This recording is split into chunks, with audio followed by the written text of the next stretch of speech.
ለዛሬ በቃው እንደ ሳሞራ ቁርጠኛ ደጋፊ ስለነበረው ነው። ሳሞራ ስንፈጠር የሚሰማን አልነበረም። ለመስማት ዝግጁ ነበር። ለመስማት ብቻ አይደለም ሐሳባችን ለማጠንከር ዝግጁ ነበር። 27 ዓመት የአዲስ አበባ ግብይት ነበር የሚገባው ብሎ ለሚጠይቅ ሰው ምናልባት አርከበ ቁባይንና እነ መለስ ዜናዊን ሂደ ጠይቃቸው ነው ምላሽ። This is a day that Ethiopia has become proud.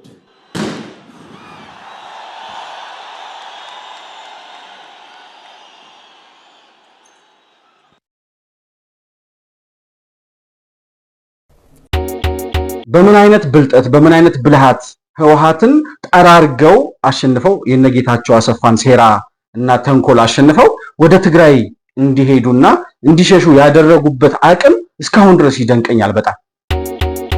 እነዚህ ሁሉ የልማት ስራዎች የተከናወኑት በ7 ዓመት የጠቅላይ ሚኒስትር አብይ የስልጣን ዘመን ነው። ወያኔዎች ይሄን ሲሰሙ እርግጠኛ ነኝ እንደሚያንቀጠቅጣቸው ይገባኛል። ይህንን ቀን ደስታችን ለማጨለም፣ ፍቅራችን ለማጨለም፣ አንድነታችን ለማደፍረስ ያሰባችሁ ኃይሎች አልተሳካላችሁም። ኢትዮጵያ አሁንም ለፍቅር፣ ለይቅርታ፣ ለአንድነት የዘረጋችው እጇ አይታጠፍም። 7 ዓመት ተቆጥሮ ማለት ነው። 7 ዓመት ተቆጥሮ እስካሁን ድረስ ዶክተር አብይ ስልጣኑን ከእጃቸው እንዴት አድርጎ ፈልቅቆ እንደወሰደባቸው ብዥታ ውስጥ ቅዠት ላይ ነው ያሉት። እንዴት ሆኖ ከእጃቸው ሊወጣ እንደቻለ ራሱ አልገባቸው። እዛ ፓርላማ ውስጥ የነበረ ሰይጣን ከግድግዳ ሲላጋ እንደነበር ነው የሚገባኝ በወቅቱና የኢትዮጵያ ሕዝብ በል በርታ፣ ቀጥል፣ አይዞ ከጎንነን ስላለው ዛሬ የደረሰበት 7ኛ ዓመት የልደት በዓሉ ላይ ደርሷል።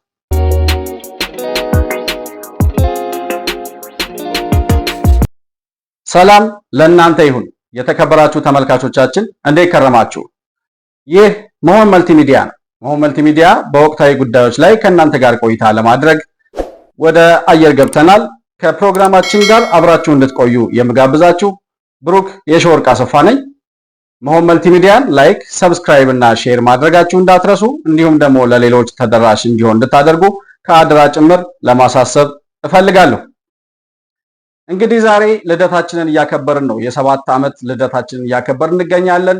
አብቹ ወደ ስልጣን ከመጣ ጀምሮ ወይም የለውጡ መንግስት ስልጣን ላይ ከወጣ ጊዜ ጀምሮ 7 ዓመታት ተቆጥረዋል። እነዛ 7 ዓመታት ምን አይነት ጉዞዎች ነበሩ? ምን አይነት መደነቃቀፍ፣ ምን ያክል እንቅፋትና አስቸጋሪ የነበሩ ጉዞዎችን ሁሉ የምንዳሰስበት ፕሮግራማችን ነው። እንግዲህ የ7 ዓመት ልደታችንን አብራችሁ እንድታከብሩ ጥሪ አቀርባለሁ። ሳምንቱን በተከታታይ በ7 ዓመታት ጊዜ ውስጥ የነበሩ ሂደቶችን እየቃኘን እያነሳን የምንቆይ ነው የሚሆነው። በተለያዩ ጉዳዮች ላይ የ7 ዓመቱን ጉዞ የምንዳስስ ይሆናል። ሰሞኑን በተከታታይ የሚወጡ ፕሮግራማችንን እንድትከታተሉ ከወዲሁ ጋብዛለሁ። እንግዲህ ለዛሬ በዋናነት ለፕሮግራሙ መጀመሪያ ወይም የ7 ዓመቱን ቆይታ ስናነሳ ከስኬት ነው የምጀምረው። ከጠቅላይ ሚኒስትር አብይ የስኬት ጉዞ ወይም ደግሞ የለውጡ መንግስት ከመጣ ጀምሮ ያስመዘገባቸውን ስኬቶች በተለይም በልማት ዘርፍ ጠቅላይ ሚኒስትር አብይ አህመድ ጠቅላይ ሚኒስትር ሆነው ተመርጠው ወደ ፓርላማ ገብተው ንግግር ካደረጉበት የፓርላማ ንግግራቸው ጀምሮ በ7 ዓመታት ጉዟቸው ውስጥ ያሳኳቸውን የልማት ጉዞዎች በተቻለ መጠን ለመዳሰስ እንሞክራለን። እንግዲህ ጠቅላይ ሚኒስትር አብይ አህመድ ከዛሬ 7 ዓመት በፊት ወደ ፓርላማ እንግዲህ ጠቅላይ ሚኒስትር አብይ አህመድ ወደ ኢትዮጵያ የጠቅላይ ሚኒስትርነት መንበር ሲመጡ የነበረውን ከህወሓት ጋር የነበረውን ፍትጊያና የለውጥ ፈላጊው ህዝብና ወጣቱ ያደርገው የነበረውን ትግል አብዛኛው ኢትዮጵያዊ የሚያስታውሰው ይመስለኛል።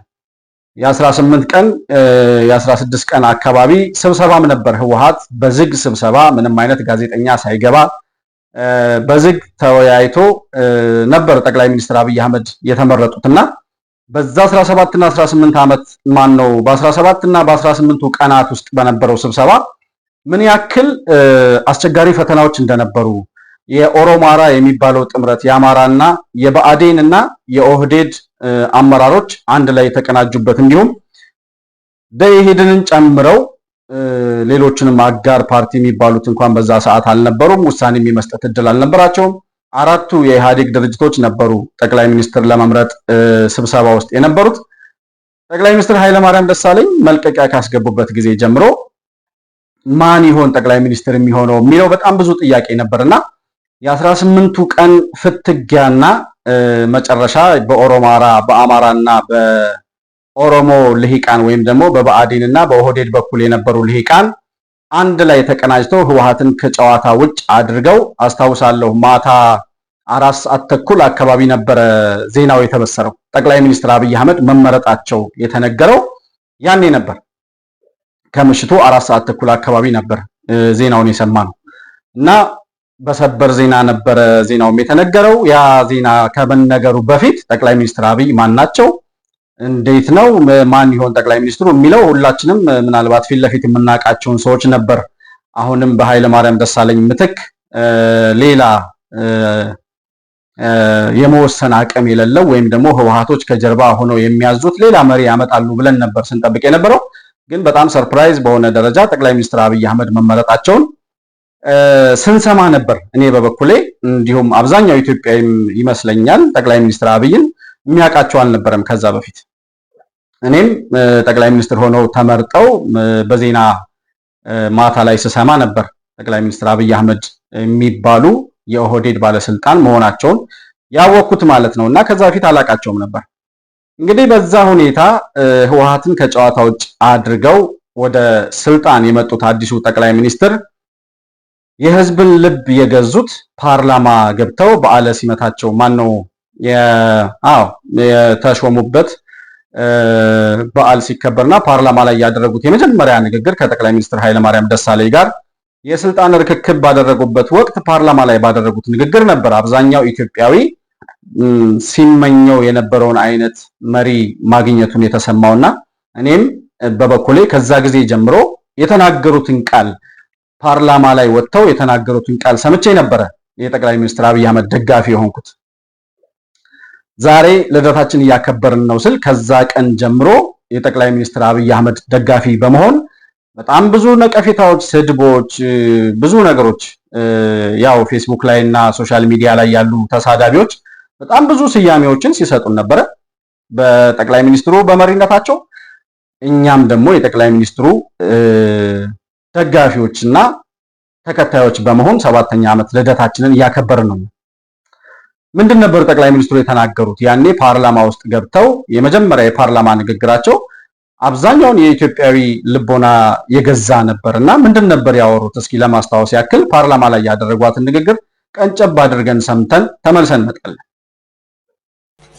ኢትዮጵያ ማህፀነ ለምለም ናት። ከፍ ባለ የሀገር ፍቅር መንፈስ ሰርክ የሚተጉ ልጆች አፍርታለች። ልጆቿም ወደ ቀድሞ ክብሯ እንድትመለስ፣ የህዝቧ ሰላምና ፍትህ እንዲጠበቅ፣ ብልጽግና ያለ አድሎ ለመላው ዜጎቿ ይዳረስ ዘንድ አጥብቀው ይመኛሉ፣ ይደክማሉ። በሀገር ውስጥና በውጭ ሆነው ስለ ሀገር አንድነትና ሰላም፣ ስለ ፍትህና እኩልነት እንዲሁም ስለ ብልጽግና ይጮሃሉ፣ ይሟገታሉ፣ ይሞግታሉ። ትላንት አባቶቻችን በመተማ በአድዋ በማይጨውና በካራ ማራ አጥንታቸውን ከስክሰው የከበረ ደማቸውን አፍስሰው በክብርና በአንድነት ያቆዩት ሀገር አለችን። እኛ እድለኞች ነን። ውብ ሀገር፣ አኩሪ ታሪክ አለን። እኛ መነሻችንን እናውቃለን። በርካታ ዘመናትን የሚሻገር ታሪክ ያለው ታላቅ ህዝብ ነን። ህብረታችን ለዓለም ምሳሌ መሆን ይችላል። ጠላቶቻችን አንበርክኳል። ሉዓላዊነታችንን ጠብቆ ዛሬ ላይ ከማድረሱም በላይ ለሌሎች ህዝቦችም የነጻነት ትግል አርያ ሆኗል። ማንነታችን እንዳይለያይ ሆኖ የተሰናሰለ፣ እንዳይነጣጠል ሆኖ የተገመደ፣ የተዋደደና የተዋሃደ ነው። አማራው በካራ ማራ ለሀገሩ ሉዓላዊነት ተሰውቶ የካራ ማራ አፈር ሆኖ ቀርቷል። ትግራዋይ በመተማ ከሀገሬ በፊት አንገቴን ውሰዱ ብሎ የመተማ አፈር ሆኗል። ኦሮሞ በአድዋ ተራሮች ላይ ስለ ሀገሩ ደረቱን ሰጥቶ የሀገሩን ሉዓላዊነት ለማስጠበቅ ከአድዋ አፈር ተቀላቅሏል። ሶማሌው፣ ሲዳማው፣ ቤኒሻንጉሉ፣ ወላይታው፣ ጋምቤላው፣ ጉራጌው፣ አፋሩ፣ ስልጤው፣ ከምባታው፣ ሀዲያው፣ ሐረሪው እና ሌሎችም የኢትዮጵያ ህዝቦች ሁሉ በባድመ ከሀገሬ በፊት እኔም ብለው እንደወደቁ ከባድመ አፈር ተዋህደዋል። አንድ ኢትዮጵያዊ አባት እንዳሉት እኛ ስንኖር ሰዎች፣ ስናልፍ አፈር፣ ስናልፍ ሀገር እንሆናለን። የየትኛውም ኢትዮጵያዊ ክቡር ስጋና ደም በየትኛውም ኢትዮጵያ ክፍል ውስጥ አፈር ሆኖ ታገኙታላችሁ። ኢትዮጵያውያን ስንኖር ኢትዮጵያዊ፣ ስንሞት ደግሞ ኢትዮጵያ እንሆናለን። እንግዲህ እንደሰማችሁት የጠቅላይ ሚኒስትሩ ንግግር ያኔ ወያኔ በነበረበት ዘመን 27 ዓመት ሙሉ መንግስት በሚባል ደረጃ ወይም እነ ጠቅላይ ሚኒስትር መለስ ዜናዊ እንዲሁም ሌሎቹ ባለስልጣናት የእግዚአብሔርንም የአላህንም ስም ጠርተውበት በማያውቁት ፓርላማ ውስጥ በጣም ብዙ ጊዜ በተደጋጋሚ የፈጣሪን ስም ሲያነሱ እንዲሁም ደግሞ የኢትዮጵያን ስም ኢትዮጵያና ኢትዮጵያዊነትን አግንነው ሲናገሩ ያ ፓርላማ በራሱ እዛ ፓርላማ ውስጥ የነበረ ሰይጣን ከግድግዳ ሲላጋ እንደነበር ነው የሚገባኝ በወቅቱና የሁላችንም ልብ በደስታ ይዘል ነበር አብሯቸውና ያ የፓርላማ ንግግራቸው እንደሰማችሁት እኛ ኢትዮጵያውያን ስንኖር ኢትዮጵያዊ፣ ስንሞት ኢትዮጵያዊ ነን። እኛ ኢትዮጵያውያን ስንኖር ኢትዮጵያዊ፣ ስንሞት ደግሞ ኢትዮጵያንን የሚለው ንግግራቸው ነበረ የሁላችንንም ቀልብ የገዛውና ከጎናቸው እንድንሰለፍ ያደረገን ማለት ነው። በምንም አይነት ሁኔታ እዛ ፓርላማ ውስጥ ይሄንን ነገር ደፍሮ መናገር መቻል የጠቅላይ ሚኒስትሩን ባክግራውንድ ገና ከማጥናታችን በፊት ምንም አይነት ከጀርባ የሆነ ተንኮል የሌለባቸው በኢትዮጵያዊነታቸውና በኢትዮጵያውያን ሕዝብ በኢትዮጵያዊነታቸው የማይጠረጠሩ የማይታሙ እንዲሁም ደግሞ ኢትዮጵያና ኢትዮጵያውያንን ወደ ተሻለ መንገድ መውሰድ የሚፈልጉ ወጣት መሪ መሆናቸውን ያረጋገጡበት ነበረ። በዛ ደረጃ ውሸት ሊነገር ይችላል ብለው የሚያምኑ ሰዎች በእውነትም እኔ ጤነኛ አእምሮ ያላቸው አይመስለኝም በወቅቱ ማለት ነው። እና ያንን ንግግራቸውን አምነን ተከተልናቸው። ከዛ በኋላ እንግዲህ በነበሩት ከመጋቢት 24 በኋላ በነበሩት ወራት ውስጥ ጠቅላይ ሚኒስትሩ ራሳቸው ፓርላማ ውስጥ ገብተው እንደነገሩን ከዛ በኋላ ወያኔ ተሸንፎ መሸነፉን አረጋግጦ ወደ ትግራይ ወይም ወደ መቀሌ ሂደው ከመሸጉ በኋላ ፓርላማ ላይ ባደረጉት ንግግር የዛን ሰሞን ምንም አይነት እንኳን አይደለም የኢትዮጵያን ሕዝብ ለመጠበቅ እኔ ራሴን ማዳን ወይም ራሴን መጠበቅ የማልችልበት ቤተሰቦቼን እንኳን ማዳን የማልችልበት ሁኔታ ውስጥ ነበርኩኝ ብለው እስከሚናገሩ ድረስ የህወሓት ደህንነቶችና ነጌታቸው አሰፋ ምን ያክል ያሰቃዩአቸው እንደነበረ በፓርላማ ቀርበው ነግረውናል። በዛ ሁሉ ተግዳሮት ውስጥ የስልጣን ዘመናቸውን የጀመሩት ጠቅላይ ሚኒስትር ዶክተር አብይ ህወሓትን ሊያሸንፉ የቻሉበት አቅም ያን ሁሉ ደህንነቱንም መከላከያውንም ባንኩንም ታንኩንም ይዞ የነበረ የህወሓት ኃይል እንዴት አድርገው ሊያሸንፉትና ከቤተ መንግስት የመለስ ዜናዊ ጠባቂዎች እንደነበሩ ሰምተናል። ጠቅላይ ሚኒስትሩን ይጠብቋቸው የነበሩትና በዚህ ሂደት ውስጥ ሰኔ 16 የሚባል ቀን ታሪካዊ የሆነ ቀን ሁላችንም የምናስታውሰው ቀን አለ። ለህወሓቶች የመጨረሻ የመቀመቅ መግቢያቸው ወይም ደግሞ ተስፋ የቆረጡበት የለውጡን መንግስት በጉልበትና በኃይል ካልሆነ በስተቀር በሌላ አማራጭ ሊያሸንፉት ወይም ደግሞ በቃ ስልጣናቸው ላይመለስ ከእጃቸው እንደወጣ ያረጋገጡበት ቀን ነበር ብዬ አስባለሁ። ሰኔ 16 ሰኔ 16 የድጋፍ ሰልፍ ለዶክተር አብይ የተደረገበት ምክንያት እንግዲህ አብዛኞቻችን እንደምናስታውሰው በሶሻል ሚዲያ ነበር ጥሪው የተደረገው። ጠቅላይ ሚኒስትሩ ያኔ ፓርላማ ላይ ንግግር ካደረጉበት ጊዜ ጀምሮ አብዛኛውን ኢትዮጵያዊ ሙሉ ለሙሉ ማለት በሚቻል ደረጃ ከጎናቸው ተሰልፎ ነበር እና ያኔ የህወሓት አክቲቪስቶች የነበሩት እነ ዳንኤል ብርሃኔ አይ ቲንክ ሰኔ 8 ይመስለኛል እሁድ ቀን የተቃውሞ ሰልፍ የለውጡን መንግስት በመቃወም ያው እነሱ የሚፈልጉትን የ27 ዓመት የጨለማ ዘመን ለመመለስ የህወሓት አፈቀላጤዎች ወይም ደግሞ ዲጂታል ወያኔ ተብለው የሚታወቁት የሶሻል ሚዲያ አክቲቪስቶቻቸው ሰኔ 8 ቀን ወይም 7 አይ ቲንክ እንደዛ ይመስለኛል ሰልፍ የተቃውሞ ሰልፍ ዶክተር አብይን የሚቃወም ሰልፍ እናደርጋለን ብለው በሶሻል ሚዲያ ጥሪ ያደረጉ ማለት ነው። በዛን ሰዓት በጣም ለለውጡ መምጣት የበኩሉን አስተዋጽኦ ከተጫወቱ ኢትዮጵያውያን መካከል የራሱን የሆነ ትግል ሲያደርግ የነበረው አክቲቪስትና የዩኒቨርሲቲ መምህር ስዩም ተሾመን ሁላችንም እናስታውሳለን። ለነ ዳንኤል ብርሃኔ የሰኔ 8 ጥሪ ኦኬ እናንተ ሰኔ 8 ሰልፍ የምትወጡ ከሆነ እኛ ደግሞ የድጋፍ ሰልፍ የለውጡን መንግስትና ዶክተር አብይን በመደገፍ የድጋፍ ሰልፍ እንወጣለን ብሎ ሰኔ 16 ሁሉም ኢትዮጵያዊ በመስቀል አደባባይ እንዲገናኝ የሚል ጥሪ አቀረበ። ያንን የስዩም ተሾመን እስከማስታውሰው ስዩም ተሾመ ነው የመጀመሪያውን ጥሪ ያደረገውና የስዩም ተሾመን ጥሪ ሁላችንም ተቀባብለን በሶሻል ሚዲያ ለሁሉም ህዝብ እንዲደርስ አደረግን።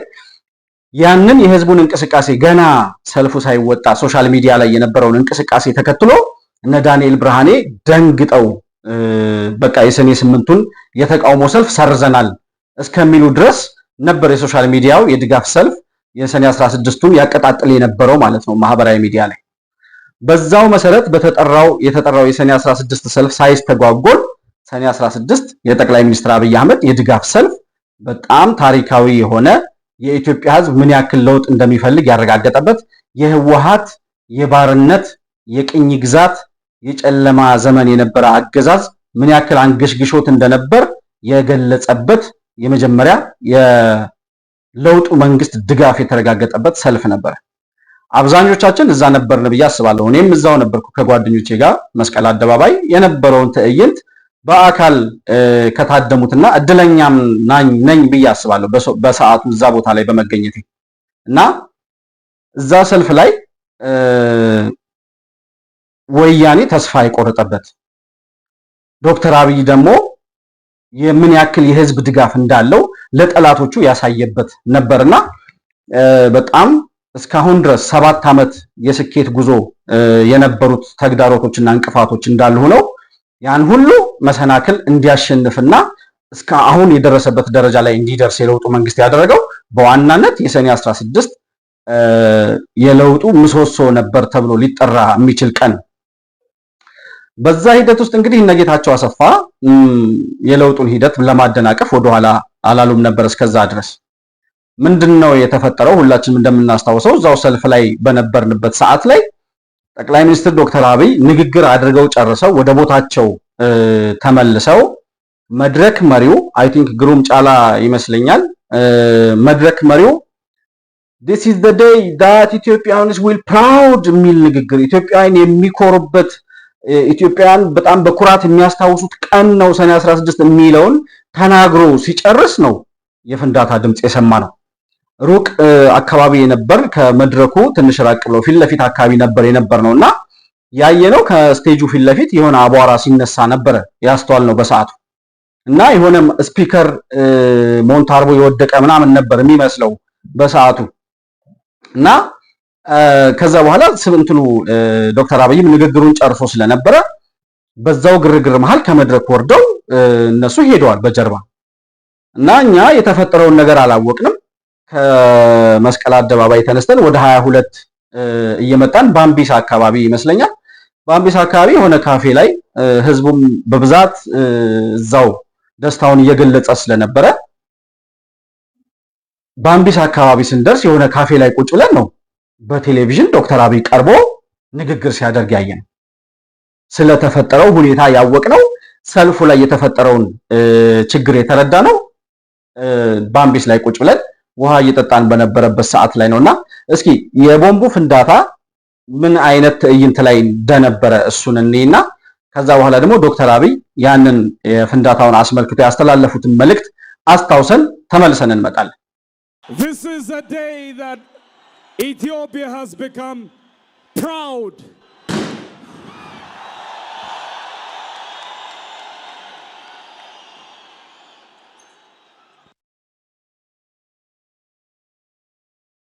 ይህንን ቀን ደስታችን ለማጨለም ፍቅራችን ለማጨለም አንድነታችን ለማደፍረስ ያሰባችሁ ኃይሎች አልተሳካላችሁም። ኢትዮጵያ አሁንም ለፍቅር፣ ለይቅርታ፣ ለአንድነት የዘረጋችው እጇ አይታጠፍም።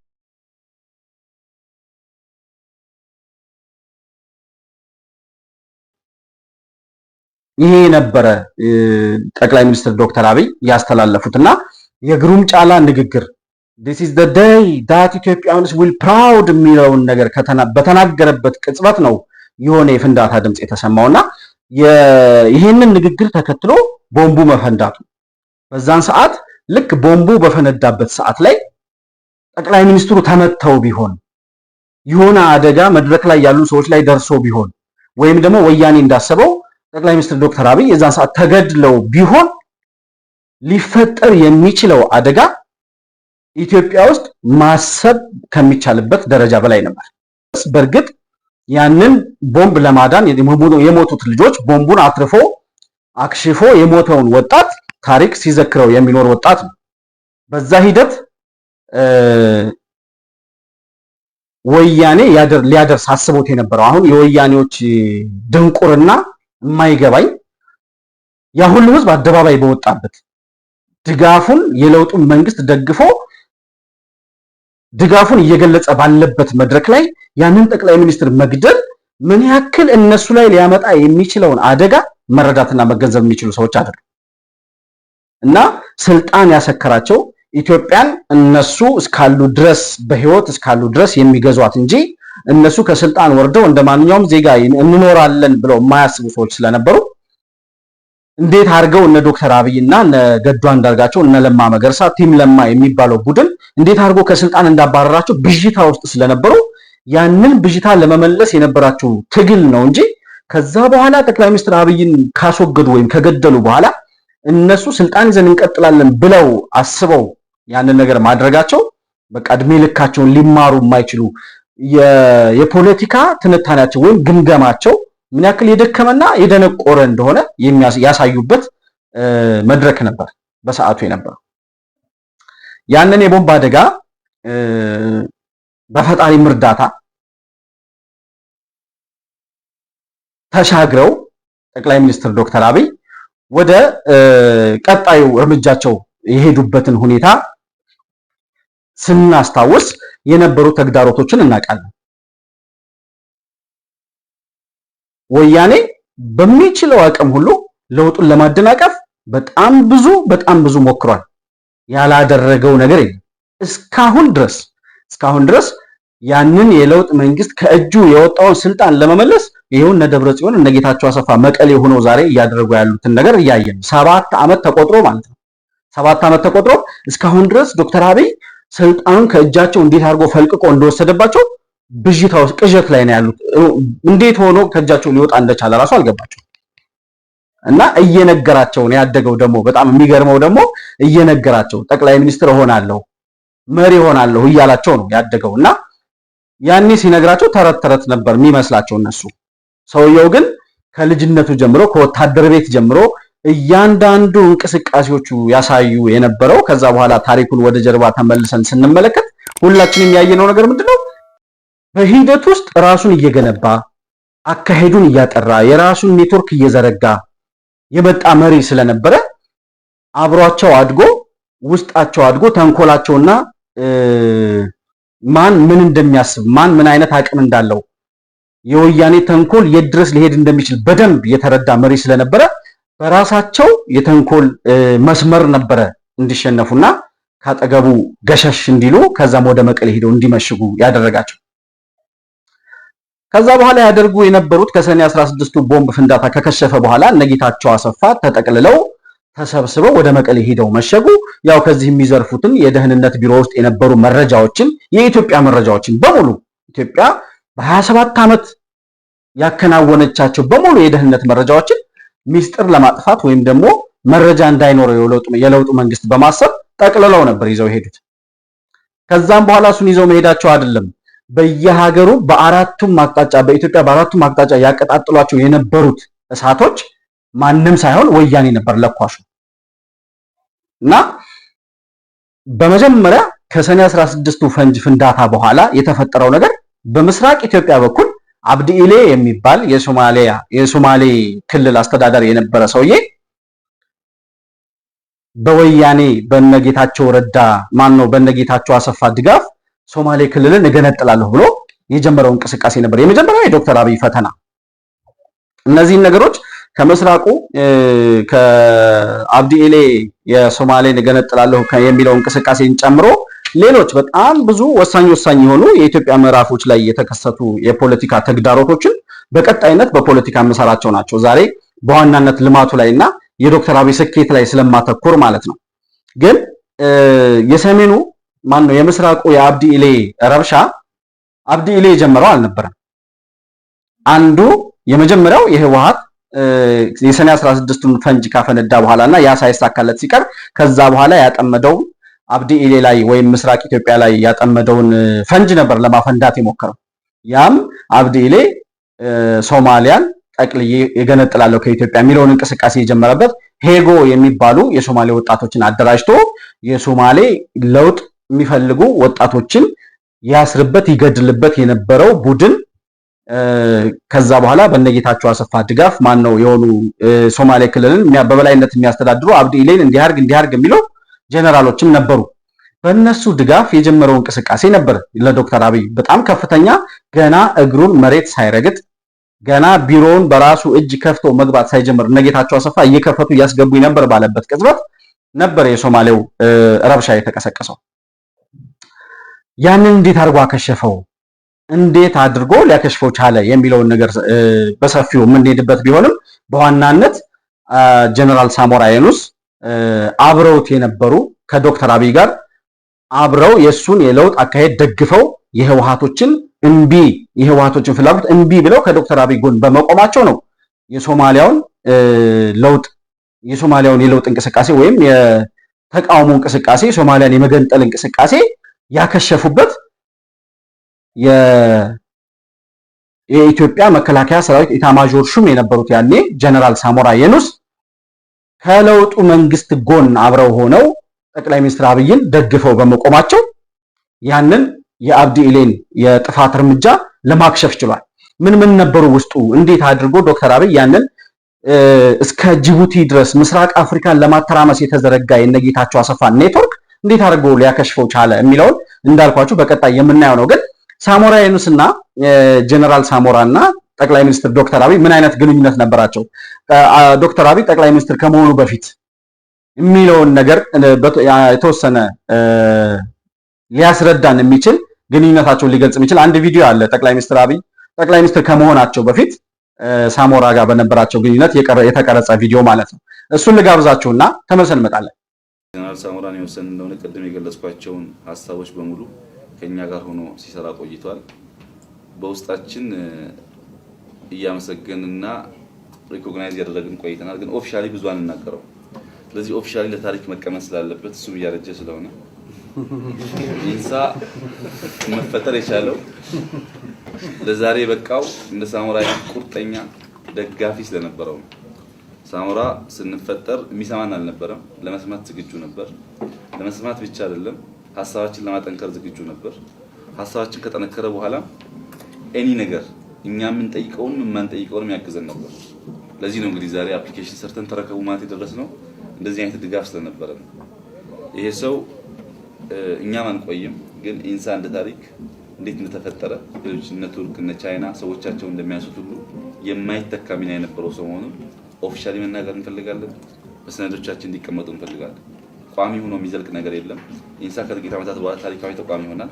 በዛ ጊዜ እንዴት እና ማን ፈጠረው የሚል ጉዳይ ብዥታ መኖር የለበትም። ታሪኩ እንዳለ ሳይዛባ መቀጠል አለበት እና ኦፊሻሊ ጀነራል ሳሞራን በጣም ማመስገን እንፈልጋለን። ምስጋናችን ለመግለጽም ትንሽ ማስታወሻ አዘጋጅተናል። ምስጋናው ለእሱ እንዲስቅ ሳይሆን ታሪኩ እንዲቆይ ነው። ምክንያቱም በአዲሱ የመከላከያ ስትራቴጂ ሽማግሌዎች ይወጡ ነው። ስለዚህ ሽማግሌዎች ሲወጡ የነበራቸው ሮል ደግሞ እንዲቀር አንፈልግም። በጣም እናመሰግናለን። ቀጣይ ፕሮግራም ማስታወሻ ይመስለኛል ተሰራን በኋላ እናመጣለን።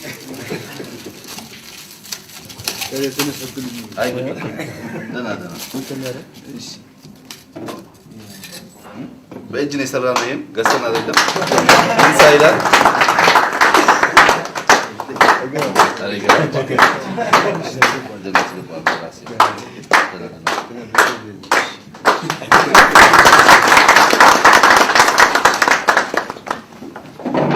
እንደተመለከታችሁት እንግዲህ ጀነራል ሳሞራና ጠቅላይ ሚኒስትር አብይ በዛን ሰዓት ምናልባት ኢንሳ ውስጥ ይመስለኛል ወይም ደግሞ የሳይንስ እና ቴክኖሎጂ ሚኒስትር በሆነበት ሰዓት አላቅም ይሄ ቪዲዮ የተቀረጸው።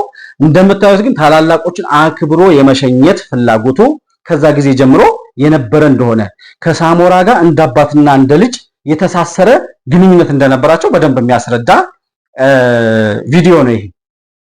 እንግዲህ ይሄንን ስናይ የጠቅላይ ሚኒስትር አብይን ስብዕና ነው የምንረዳው እዚህ ውስጥ። አንድ ጊዜ አርቲስቶችን ነው ምናምን ሰብስቦ ሲያናግር ገና ወደ ስልጣን እንደመጣ አካባቢ ሲያናግር እኔ ፎቶ አልነሳም ነበር ይላል። ፎቶ አልነሳም ነበር ነገ ከነገ ወዲያ ጠቅላይ ሚኒስትር እንደመሆን ስለማቅ አብረኝ ፎቶ የሚነሱ ሰዎች አይ አውቀዋለሁ ትላንትና እንደዚህ ነበር ብለህ ልታወራ ስለምትችል እያልኩ አብረውኝ ያሉ ሰዎች ጋር ፎቶ አልነሳም ነበር ይላል። እንደዚህ አይነት በጣም ወሳኝ የሆኑ ቪዲዮዎች ግን እየቀረጸ ያስቀምጥ እንደነበር ወይም ደግሞ ይይዝ እንደነበር ዶክመንቴሽን ያስረዳልና ይሄ ቪዲዮ የሚያሳየን ምንድነው?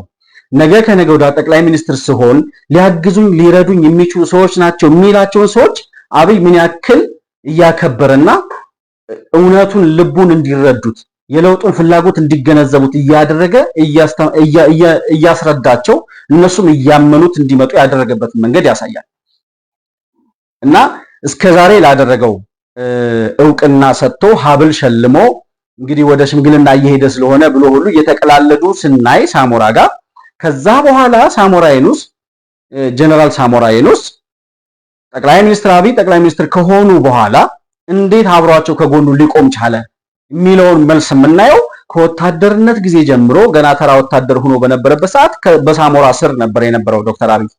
ከዛ ጊዜ ጀምሮ እንደ ልጅና እንደ አባት አብረው እየተነጋገሩ ያደጉ ሰዎች መሆናቸውን ወይም ጠቅላይ ሚኒስትሩ በሳቸው በጀነራል ሳሞራ በቅርብ ግንኙነት ያደገ ሰው መሆኑን የሚያሳይ ነውና ነገ ከነገ ወዲያ ለሚደርስበት የጠቅላይ ሚኒስትርነት መንገድ እንደሚጠቅመው አስቦ ከሳሞራ ጋር ያኔ ያደረገው የተሳሰረ የአባትና የልጅነት ግንኙነት ከዛ በኋላ ስልጣን ላይ ከወጣ በኋላ ወያኔዎች ጀነራል ሳሞራን መፈንቅለ መንግስት እንዲያደርግ ሲጠይቁት እምቢ አላደርግም ያለበትን ስብዕና እንዲያገኝ አድርጓል። ከዛ በኋላ ጀነራል ሳሞራን ወደ ከስልጣናቸው ሲሸኛቸው እንዴት አድርጎ አክብሮ እንደሸኛቸው እናስታውሳለን። ከዛ በኋላ ሶስተኛው እርምጃቸው የህወሓቶች የለውጡን መንግስት ለማደናቀፍ የነበራቸው ፍላጎት ዛሬም ድረስ የከሸፈ ወይም የቀዘቀዘ ስላልሆነ በተለያየ መንገድ እየተመቱ ዛሬ የደረሱበት ደረጃ ቢደርሱም እስካሁን ድረስ የኢትዮጵያ ጠቅላይ ሚኒስትር ወይም የኢትዮጵያ መሪ ለመሆን ያላቸው ፍላጎት አልቀዘቀዘም።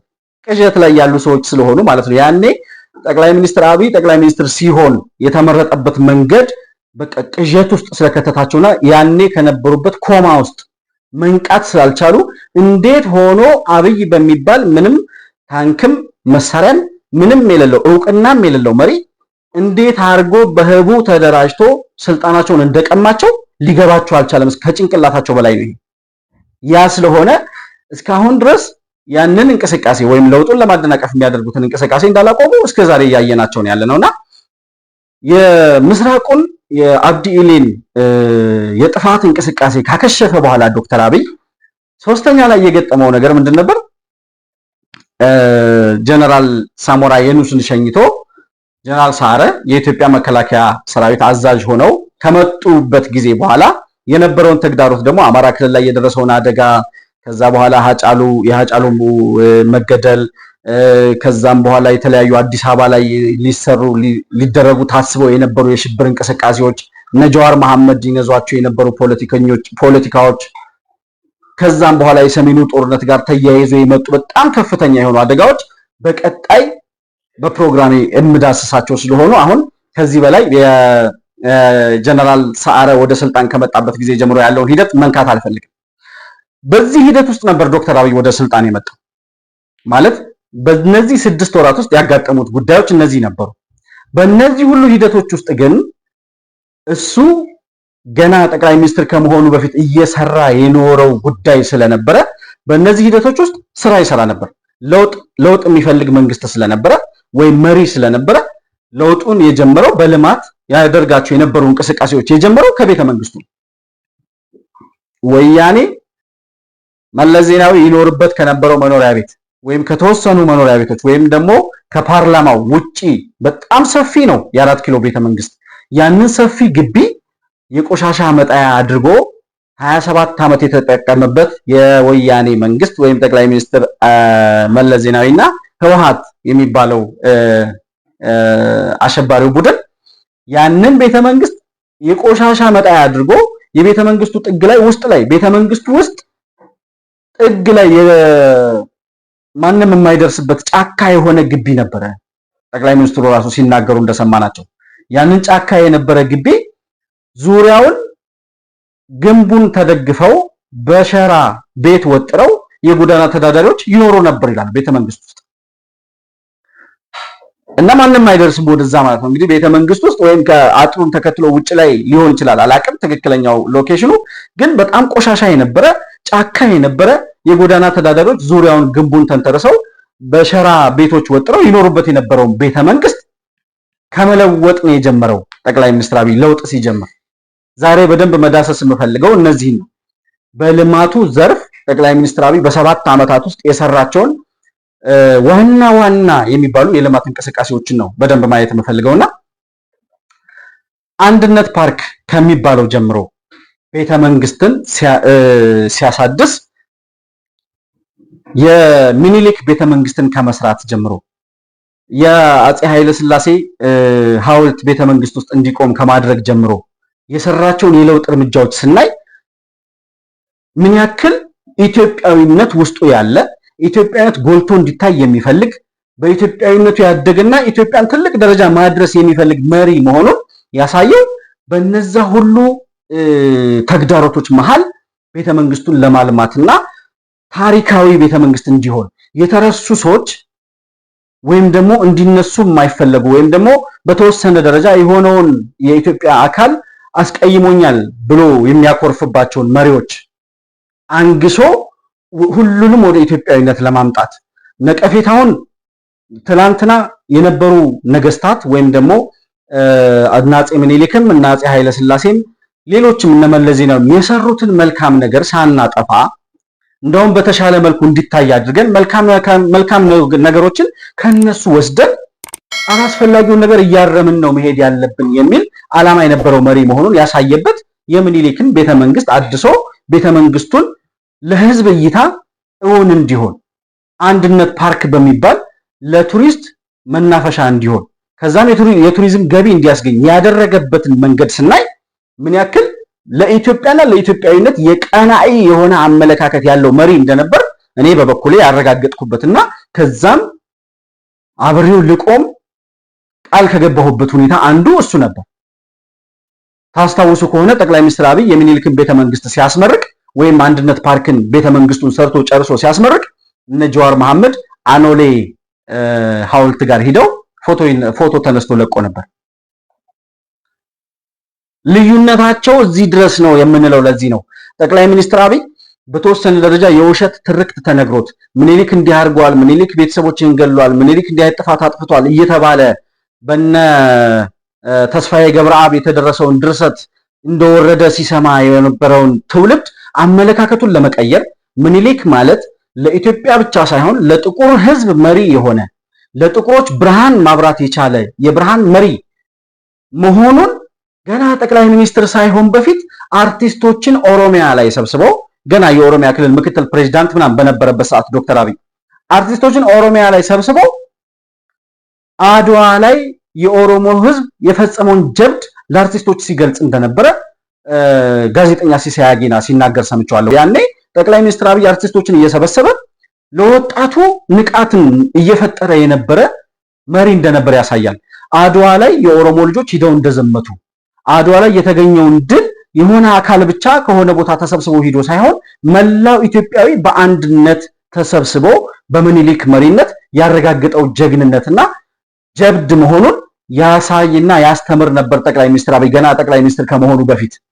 ጠቅላይ ሚኒስትር ሲሆን የሚኒልክን ሐውልት ቤተመንግስት ውስጥ ወይም የሚኒልክን ቤተመንግስት ያደሰበት ዋናው ዓላማው እነ ተስፋዬ ገብረአብ የዘሩትን የውሸት ትርክት ወያኔ ከቤተመንግስት ከመንግስት ካዝና አውጥቶ ኦሮሞና አማራን ለማጣላት የሰራውን የአኖሌን ሐውልት ውሸት መሆኑን ለማረጋገጥ የሄደበትን ርቀት ያሳያል። እና ቆራጥነት ይፈልጋል፣ ኢትዮጵያዊነት ይፈልጋል። ይሄንን ማድረግ ያኔ ገና በሁለት እግሩ ቆሞ ስልጣኑን እንኳን ማደላደል ባልቻለበት በጣም ብዙ ተቃውሞና እነ ጀዋር መሐመድ ያኔ በአንድ ፊሽካ መንገድ ማዘጋት በሚችሉበት ቀሮ ማሰለፍ ይችሉ በነበረበት ሰዓት ይህንን ትርክት ለመቀየር የሄደበት ርቀት ጀግንነትና ቆራጥነትን የሚጠይቅ ነበር። ያን አድርጎ ዛሬ የምናየው በኦሮሚያ ክልል ያለው ለለውጡ መንግስት ያለው ድጋፍ እንዲመጣና ይሄን መንግስት የኛ ልጅ ነው፣ ከኦሮሞ የወጣ ነው፣ ኢትዮጵያዊ መሪ ነው፣ የኦሮሞ ጥያቄ በኢትዮጵያ ጥላ ስር ይመለሳል ብሎ የሚያምን በኢትዮጵያዊነቱ የሚኮራና ኦሮሞ የሚገባውን ቦታ ካገኘ ኢትዮጵያዊነቱን አይጥልም ወይም ደግሞ ኢትዮጵያዊነቱን ይዞ እንደሚቀጥል ያረጋገጠበት አካሄድ ወይም ደግሞ እርምጃ ነበር። ያ እነ ጀዋር መሐመድን መቀመቅ የከተተ ሌላውን ከነጀዋር ጋር ተሰልፎ ተሳስቶ በምኒልክ ጥላቻ ሰክሮ የነበረውን ትውልድ እውነቱን ነግሮ ወደ እውነታው እንዲመለስ ያደረገበት በጣም ትልቅ አዎንታዊ የሆነ ለውጥ ያመጣ ግንባታ ነበር ያ አንድነት ፓርክ።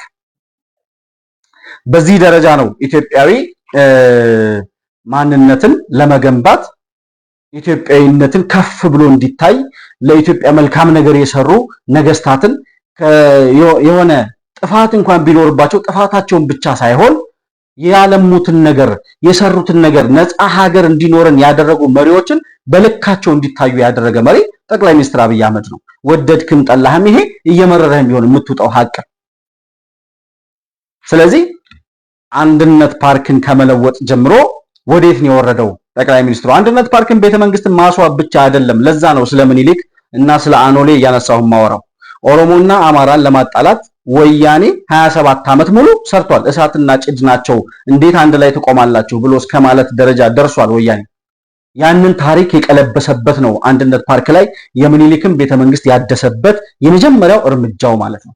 ለዛ ነው ጠቅላይ ሚኒስትር አብይ ኢትዮጵያና ኢትዮጵያዊነትን ለማክበርና ለማንገስ የመጣ ወጣት ኢትዮጵያዊ መሪ ነው ብለን ከጎኑ የቆምነው እና ቤተመንግስቱን ካደሰ በኋላ ቆሽሾ የነበረውን የቆሻሻ ምልክት የነበረውን የጎዳና ተዳዳሪዎች ዙሪያውን ይኖሩበት የነበረውን ቤተመንግስት ለቱሪዝም ክፍት እንዲሆን ህዝብ እየገባ እንዲጎበኘው በዛ አካባቢ ስታልፍ ሁላችንም በቤተመንግስት በር ስናልፍ ወደ ቤተመንግስት እንደዚህ ዞር ብሎ ማየት ወንጀል ነበር የሚመስለን። እዛ በር ላይ የሚቆሙ ወታደሮች በወያኔ ዘመን ወደ ቤተመንግስት ዙረን እንድናይ እንኳን አይፈቅዱልንም ነበር።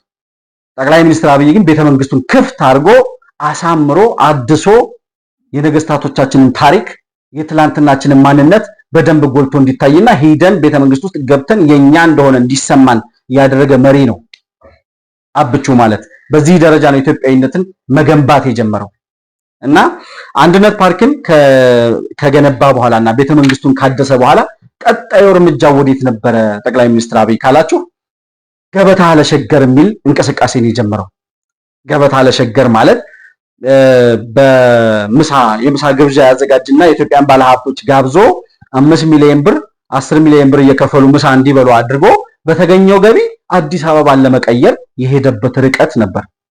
እንደዚህ አይነት ሐሳብ ማመንጨት የሚችል መሪ፣ እንደዚህም ለካ ገቢ ማሰባሰብ ይቻላል፣ እንደዚህም ለካ ባለሀብቱን ለልማት እንዲቆም ማድረግ ይቻላል የሚለውን ነገር በግልጽ ያየንበት በአዎንታዊ አስተሳሰብ ህዝብን ከጎን ማሰለፍ እንደሚቻል ያረጋገጥንበትም አካሄድ ነበር። ይሄ ወያኔ ልማታዊ ባለሀብቶች የሚላቸው ነበሩ። በወያኔ ዘመን ልማታዊ ባለሀብቶች የሚላቸው ግን ምንድናቸው?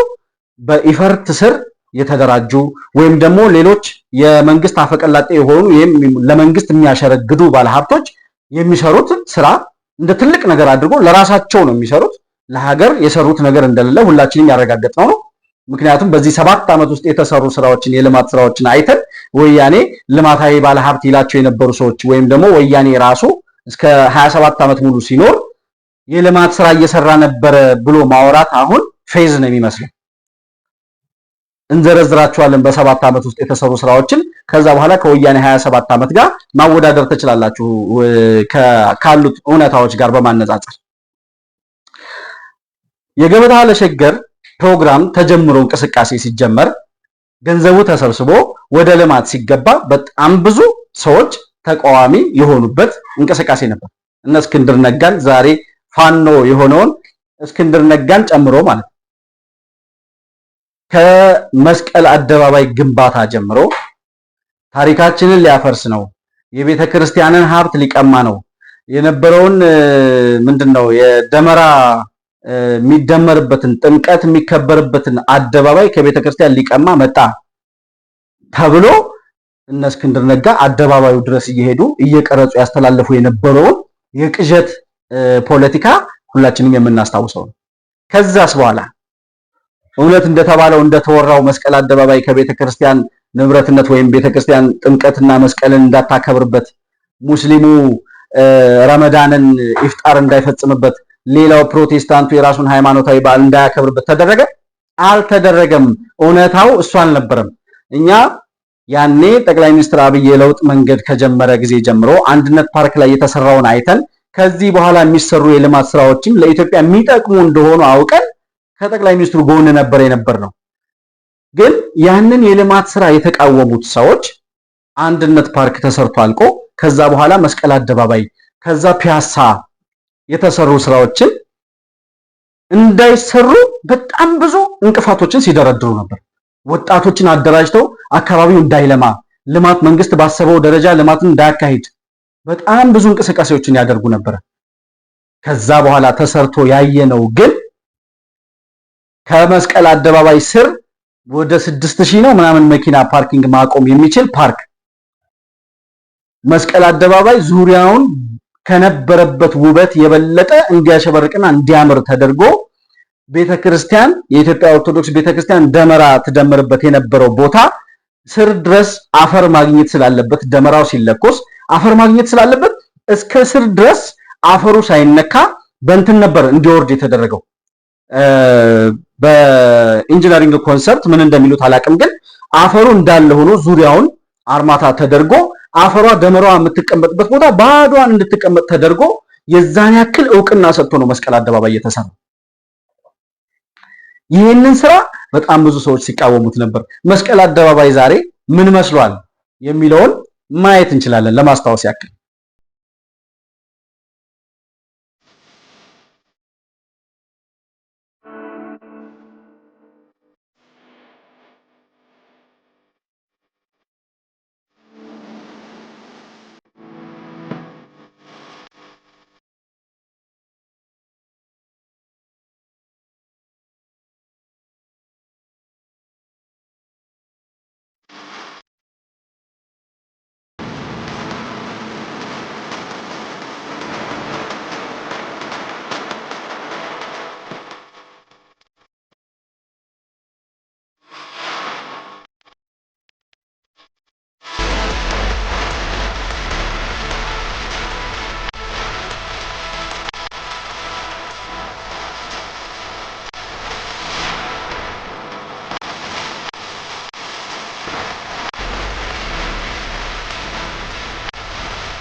በዚህ ልክ አምሮ ተውቦ ከነበረው እይታ በበለጠ ደረጃ ለወጣቶች በጣም ለብዙ ወጣቶች የሥራ ዕድል ፈጥሮ ከዛም ሲያልፍ ኦርቶዶክሱንም ሳያስቀይም ሙስሊሙንም ሳያስቀይም ፕሮቴስታንቱም የሃይማኖታዊ በዓሉን እንዲያከብርበት ሁሉም በየራሱ የኔ ነው ብሎ በጋራ እንዲቀበለውና የየራሱን ትውፊታዊ በዓል እንዲያከብርበት የበለጠ አሳምሮና አሸብርቆ የሰራውን አደባባይ ያውም ከመንግስት ካዝና አውጥቶ ሳይሆን ከባለ ሀብቶች ለምኖ የሰራ መሪ እነ እስክንድር ነጋ ተሰብስበው ተቃውሞ ነው ሲያደራጁለት የነበረው። ያንንም ግን የሰራውን ስራ አይቶ የኢትዮጵያ መንግስት የኢትዮጵያ ሕዝብ በል በርታ፣ ቀጥል፣ አይዞ ከጎንነን ስላለው ዛሬ የደረሰበት 7ኛ ዓመት የልደት በዓሉ ላይ ደርሷል። እንደነ እስክንድር ነጋ ግን የሚታየውን ነገር ከተሰራ በኋላ እንኳን አዎ ልክ ነበር፣ ያኔ እንደዚህ አይነት ጥፋት ሊጠፋ ይችላል ብለን አስበን ነበር፣ አሁን ግን የተሰራው ነገር ትክክል ስለሆነ እናመሰግናለን፣ ያኔ ስህተት ነበር ያወራነው ነገር ብለው እንኳን ለማለት ጊዜ የላቸውም እስካሁን ድረስ ማለት ነው። እና በዛ ልክ መስቀል አደባባይ እንደዛ በአማረ ደረጃ ተሰራ። ከዛ በኋላ ሸገር ላይ አዲስ አበባ ላይ የተሰሩ በጣም ብዙ ስራዎችን ማንሳት እንችላለን። እና አብሮት ላይብረሪ፣ እነ ሳይንስ ሙዚየም ዛሬ ወጣቶች ምን እየሰሩበት እንደሆነ እያየን ነው። መፍጠር የሚችሉ ዓላማ ያላቸው አእምሯቸውን መጠቀም የሚችሉ ልጆች ዛሬ ምን እየሰሩ እንደሆነ እየፈጠሩ እንደሆነ እያየን ነው። ያንን የፈጠራ ስራቸውን ወስደው ለህዝብ ርዕይ የሚያሳዩበት የዓለም አቀፍ የቴክኖሎጂ አውደ ርዕይ የሚካሄድበት በጣም ዘመናዊ የሆነ የሳይንስ ሙዚየም ተሰርቶ ያኔ ሳይንስ ሙዚየም የተሰራበት አካባቢ እኮ ምንድን ነበረ? አይ ቲንክ እንደማስታውሰው ሪበከንቱ የሚባለው አካባቢ ነው። አብርሆትም ሳይንስ ሙዚየም የተሰራበት። አሁን ያለውን ለውጥ ማየት ይቻላል።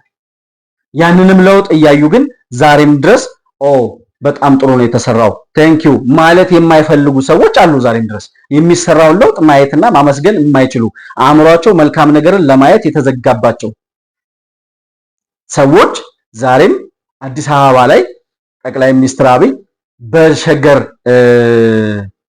ገበታ ለሸገር በሚለው እንቅስቃሴው የሰራቸውን ስራዎች ላይብረሪ በጣም በሚገርም ሁኔታ የአዲስ አበባ ወጣቶች ላይብረሪ ገብተው ራሳቸው የሚፈልጉትን መጽሐፍ አግኝተው በተረጋጋ ሁኔታ ጸጥ ያለ ቦታ ሁሉም የሚያነብበት ቦታ ላይብረሪ አልነበረም አዲስ አበባ ውስጥ።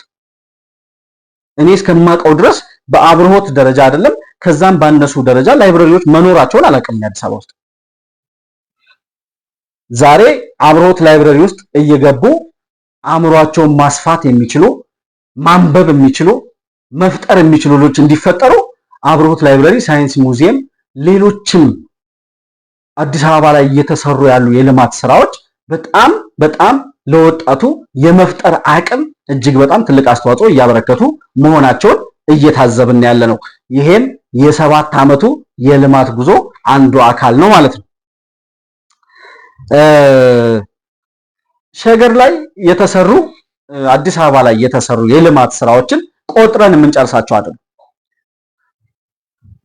በጣም ሰፋፊ ስራዎች፣ በጣም አዲስ አበባን እየቀየሩ ያሉ ስራዎች፣ ዛሬም ድረስ እየተሰሩ ያሉ ስራዎች እያየን ነው። ገበታ ለሀገር፣ ገበታ ለትውልድ፣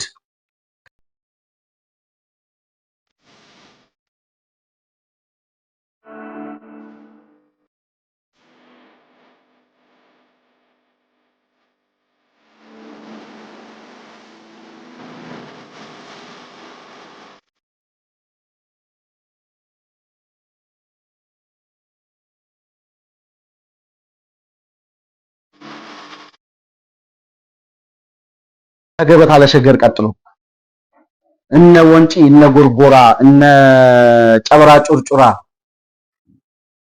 እነ አለላ ኬላ፣ አሁን ደግሞ ትግራይ ላይ የሚሰሩት ነገራ አልታን ጨምሮ አፋር ክልል ላይ እየተሰሩ ያሉ በየክልሉ እየተሰሩ ያሉ የልማት ስራዎች ለቱሪስት እና ለቱሪዝም መስፋፋት ወይም የቱሪስት መስህብን ገቢን ለማግኘት የሚችሉ ማምጣት የሚችሉ የቱሪስት መስህቦች እንዲሆኑ ማድረግ የቻለ መሪ ነው ጠቅላይ ሚኒስትር አብይ።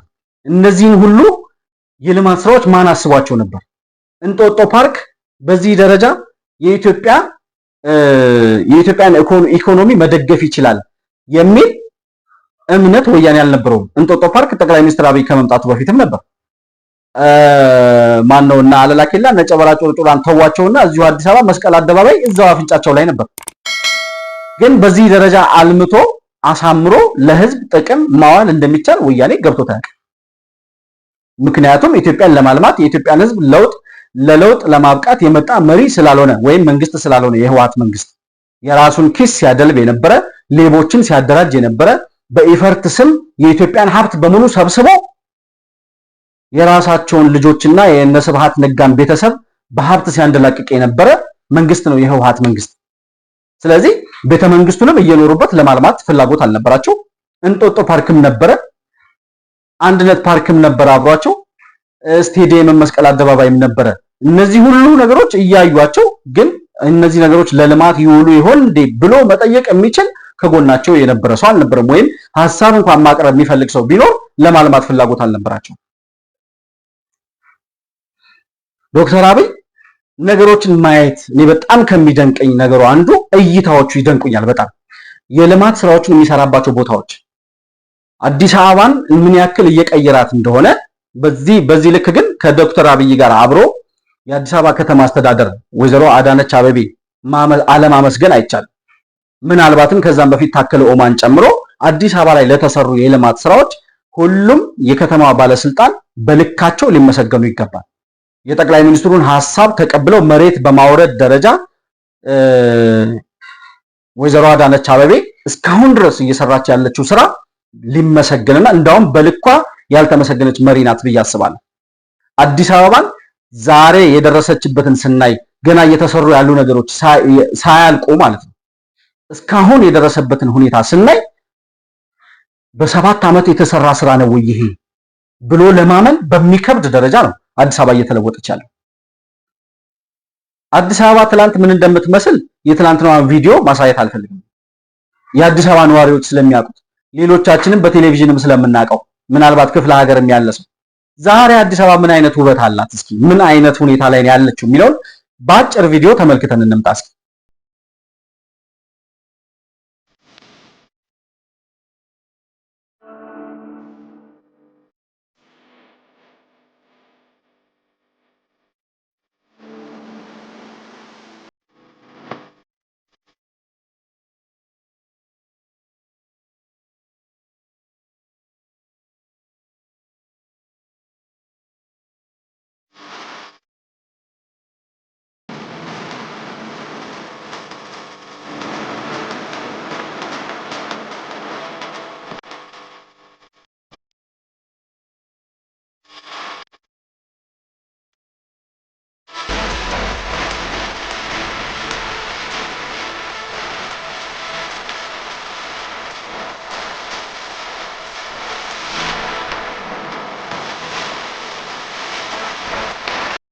እንደተመለከታችሁት እንዳያችሁት ሁላችንም ደግሞ አዲስ አበባ የምንኖር ሰዎች ደግሞ በየቀኑ ያለውን የልማት እንቅስቃሴ ከተማዋን ለመቀየር ያለውን ፍላጎት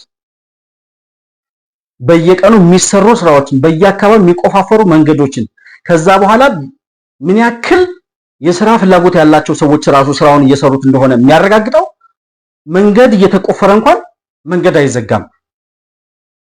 ወያኔ 1 ኪሎ ሜትር መንገድ ለመዝጋት አስፓልት ላይ የሚደፋው ጠጠር አስፓልት ላይ የሚደፋው አሸዋ ለእግረኛ እንኳን እንቅስቃሴ መንገድ አልነበረም እንኳን አይደለም ለመኪና እንቅስቃሴ የሚሆን ማለት ነው። በወያኔ ዘመን ምንም የመንገድ ስራ ሳይኖር ተዘግተው የሚውሉ መንገዶች ነበሩ። በመንገድ ጥበት የተነሳ አዲስ አበባ ላይ የተሰራው የአስፓልት ኪሎ ሜትር በቁጥር ደረጃ ለማስቀመጥ አሁን ዳታውን አልያዝኩትም እንጂ ወያኔ 27 ዓመት በመላው ኢትዮጵያ የሰራውን ሳይበልጥ አይቀርም ብዬ አስባለሁ። ምናልባት አጋንኛውም ከሆነ በዛ ልክ ነው እየተሰራ ያለው ልማት እና የአዲስ አበባን እኔ በጣም ስለሚደንቀኝና ስለሚገርመኝ አዲስ አበባ ላይ ያለው ለውጥ ነው እየደጋገምኩ እያወራሁ ያለሁት እና ከዛም በኋላ አሁን እየተሰራ ያለው የኮሪደር ልማት በገበታ ለሀገር በገበታ ለትውልድ በሌማት ትሩፋት እየተሰሩ ያሉ ስራዎች ነገ ከነገ ወዳ በደንብ አይናችንን ገልጠን ስናይ የምናያቸው ወይም በሰፊው መዳሰስ ያለባቸው ስራዎች እነዚህ ሁሉ የልማት ስራዎች የተከናወኑት በ7 ዓመት የጠቅላይ ሚኒስትር አብይ የስልጣን ዘመን ነው። ወያኔዎች ይሄን ሲሰሙ እርግጠኛ ነኝ እንደሚያንቀጠቅጣቸው ይገባኛል። ምክንያቱም 27 ዓመት የህዝብ ጫንቃ ላይ ተኝተው ቤተ መንግስት ውስጥ ተኝተው ሲያንኮራፉ ስለነበረ ማለት ነው።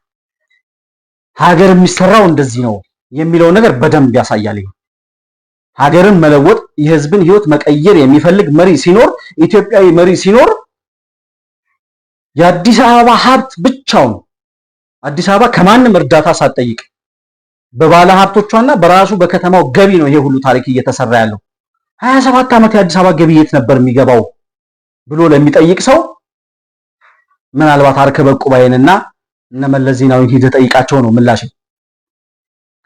የዚህን ያክል ለውጥ ማምጣት ከቻለ የአዲስ አበባ ገቢ ይህን ያክል ልማት መስራት ከቻለ 27 ዓመት የሀገሪቱ ገንዘብ ለልማት ውሎ ቢሆን ምን ያክል ለውጥ ሊያመጣ ይችል እንደነበረ ምናልባት መቆጨት ካለብን የምንቆጭበት ነው። በመቆጨት የምናመጣው ታሪክ ስለሌለ ግን ዛሬ እየተሰራ ያለውን ነገር እያመሰገን መቀጠል መቻል አለብን።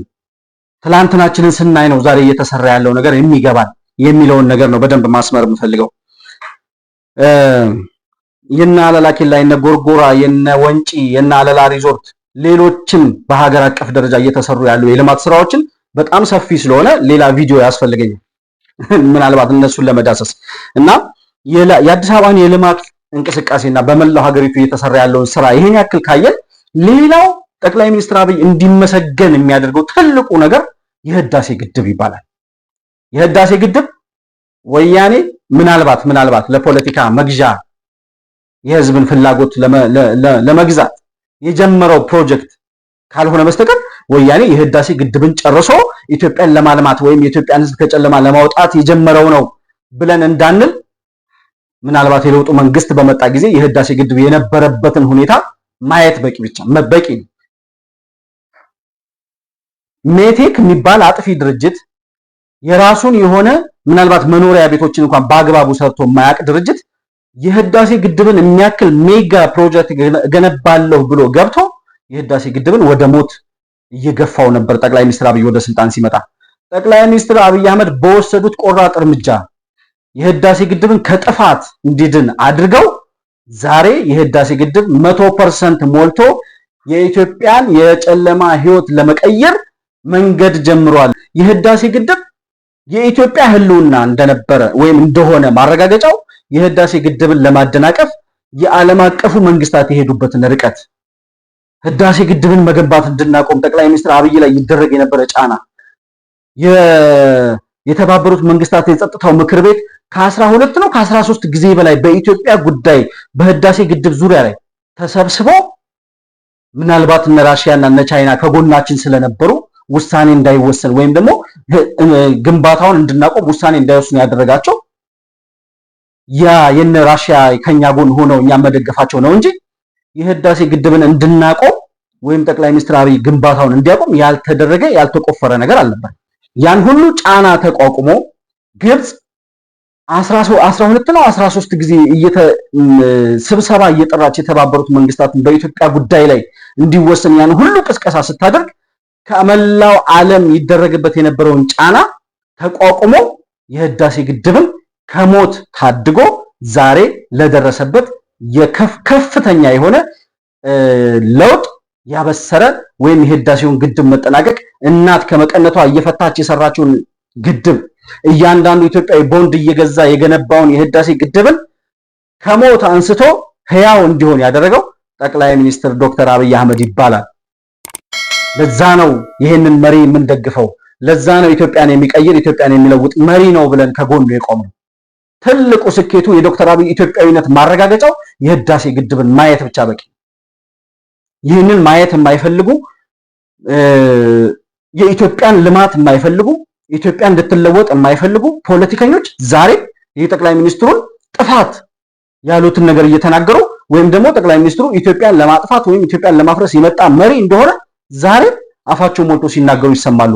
እነዚህም እንደ በቀቀን ራሳቸው የሚያወሩትን ራሳቸው እያዳመጡ የሚኖሩ አይናቸውን ገልጠው እየተሰራ ያለውን ልማት የኢትዮጵያ ህዝብ እንዴት ወደ ለውጥ እየሄደ እንደሆነ ሀገር ምን ያክል እየተቀየረ እንደሆነ ማየት የማይችሉ ድኩማኖች ስለሆኑ እነሱ እንዳወሩ ይኖራሉ። ጠቅላይ ሚኒስትሩ ሪቫን እየቆረጠ ለውጥ እያበሰረ ሀገርን ወደ ብልጽግና እያሸጋገረ ዛሬም እርምጃውን ይቀጥላል። 7 ዓመት አይደለም ገና በጣም ብዙ ዓመታት የልማት የስኬት የእድገት የብልጽግና ጎዳናዎች ከዶክተር አብይ ጋር አብረን እንጓዛለን። ገና ይሄንን ማየት ለማይችሉ ለጨለመባቸው ሰዎች ግን አዝናለሁ። በጣም የሚያሳዝነው የህዳሴ ግድብ የነበረበትን ሁኔታ አይቶ ዓለም አቀፉ መንግስታት ምን ያክል ጫና ያደርግ እንደነበር አይቶ ዛሬ ያን ሁሉ ጫና ተቋቁሞ ለስኬት ያበቃው መሪ ማመስገን አለመቻል ኢትዮጵያውያን ምናልባት እንጃ እነዛ አብዛኛው ሁሉም ኢትዮጵያዊ ሳይሆን ይህን ማየት የማይችል ኢትዮጵያዊ ወይም ይሄን ማመስገን የማይችል ኢትዮጵያዊ በራሱ የኢትዮጵያን ልማት ወይም እድገት የሚፈልግ ሰው ነው ብሎ ማሰብ በራሱ በሽተኝነት ይመስለኛል። እነሱ መቃወማቸው አይደለም የነሱን ተቃውሞ ትክክል ነው ብሎ የሚከተላቸው ሰው ራሱ ያሳዝነኛል። በጣም አይንን ገልጦ ማየት ብቻ በቂ እኮ ነው። እየተሰራ ያለውን ነገር ለማየት የዛሬ 5 ዓመት 6 ዓመት ኢትዮጵያን አይቶ የሄደ ዳያስፖራ ወይም የውጭ ሀገር ዜጋ ዛሬ ሲመጣ ሀገር እየተቀየረች ያለችበትን ሁኔታ አይቶ እንዴ ምን አይነት ለውጥ ነው ኢትዮጵያ ውስጥ እየተደረገ ያለው ማለት ካልቻለ በቃ ይሄ ሰውዬ መልካም ነገርን ለማየት የተጋረደበት ነውና የሚያሳዝን ሰው ነው። ምናልባት ለነሱ የሚያስፈልገው ጸሎት ብቻ ሊሆን ይችላል። የያዛቸው የተቃውሞ እና የጥላቻ ሰይጣን ግን ምንም ቢጸልይላቸው የሚለቃቸው አይመስለኝም። በዚህ ልክ ግን ጠቅላይ ሚኒስትር አብይ ኢትዮጵያዊነቱን ያረጋገጠበት በራሱም ደግሞ ልኩን የስልጣን የአመራር ልኩን ያሳየበት መሪነት ማለት ምን ማለት እንደሆነ ጫናን መቋቋም ማለት ምን ማለት እንደሆነ ያረጋገጠበትና ምንም ቢመጣ በኢትዮጵያ ህልውና ከመጣችሁ አንገቴን እሰጣለሁ ብሎ ያለበትን እውነት መሆኑን ቃሉን ያረጋገጠበት ነው የህዳሴ ግድብ ለስኬት መድረስ። በዚህ ልክ ኢትዮጵያውያን ዛሬ 7ኛ ዓመታችን ስናከብር የህዳሴ ግድብን ለስኬትና አሁን ለደረሰበት ደረጃ ላደረሰው ለጠቅላይ ሚኒስትር ዶክተር አብይ አህመድ ዝቅ ብለን ሰላምታ መስጠት እንፈልጋለን፣ ልናመሰግነው እንፈልጋለን። ያንን ነው ማለት እንፈልገው።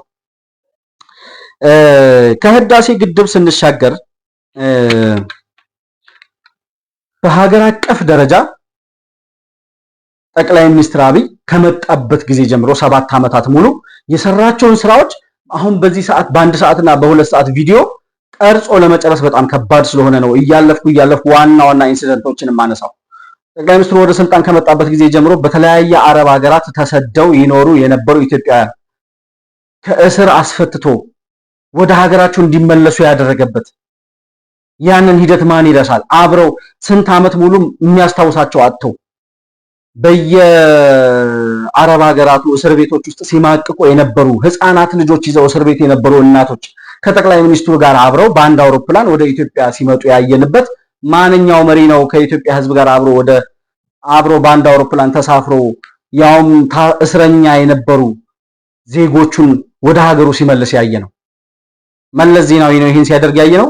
መለስ ዜናዊማ ውጭ ሀገር ሳውዲ አረቢያ ላይ ኢትዮጵያን ያን ያክል ሲታሰሩ ሲሳደዱ ሲገደሉ በየቦታው ህገወጥ ስደተኞች ስለሆኑ ነው እንደዛ የሚደረጉት ብሎ ነው ያለፈው። ቢያንስ በአምባሳደር ደረጃ እንኳን ተላልኮ ዜጎችን አትንካ፣ በቃ እስር ቤትም ቢሆን ቢያንስ እስር ቤት ገብተው ይቀመጡ ማለት እኮ አንድ ነገር ነው። አንድ መግለጫ ደብዳቤ ማውጣት ኢትዮጵያውያን ናቸው እንደዚህ አታሰቃያቸው ብሎ መናገር ቢያንስ ኢትዮጵያዊ ያስብላል እኮ። ከችግር አያድናቸው እሺ፣ ቢያንስ የደረሰባቸው ላለው እውቅና የሚቆረቆርላቸው መንግስት እንዳለ እውቅና መስጠት ነው ለደረሰባቸው ችግር። ግን ያን ማድረግ የሚችል መሪ አልነበረንም። ምክንያቱም ኢትዮጵያዊ መሪ አልነበረም ወያኔ ኢትዮጵያ ማፍረስ የሚፈልግ የጋጣ ወጦች የሌቦችና የዘራፊዎች የዘረኞች ቡድን እንጂ ኢትዮጵያን ወደ ለውጥ ለማምጣት የሚፈልግ የኢትዮጵያ ዜጎች በሄዱበት ቦታ ሁሉ በልዕልና ተከብረው እንዲታዩ የሚፈልግ መሪ አልነበረም። ስለዚህ ምንም አይነት ስቃይ ቢደርስበት የትኛውም ኢትዮጵያዊ ማንም ተቆርቆሮ ዜጋዬን ፍታ የሚል መሪ አልነበረውም።